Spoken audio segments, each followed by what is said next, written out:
Le président ukrainien, Volodymyr Zelensky, a déclaré que l'Occident doit accepter que la Russie a gagné en Géorgie et est en route pour faire de même en Moldavie, si la rhétorique occidentale contre le franchissement des lignes rouges de Moscou n'est pas supprimée. Sa réaction, selon les médias étrangers, rapportée par BuzzPlus, intervient après que les élections parlementaires en Géorgie, samedi, ont été accompagnées de rapports sur des violations électorales.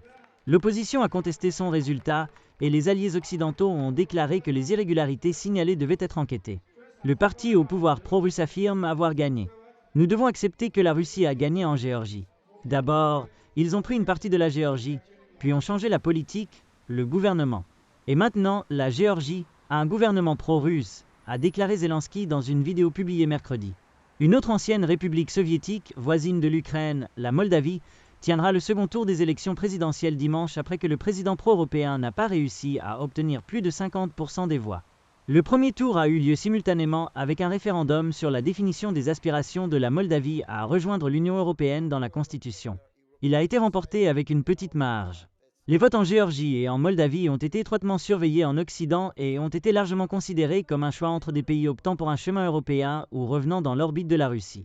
Et Zelensky a souligné que la Russie était sur la bonne voie pour mettre en œuvre un scénario en Moldavie similaire à celui de la Géorgie. Et ils le feront, si bien sûr l'Occident ne cesse pas le dialogue contre le franchissement des lignes rouges. S'ils ne s'arrêtent pas, continuent simplement cette rhétorique, ils perdront la Moldavie. Dans 1 ou 2 ans, a ajouté Zelensky.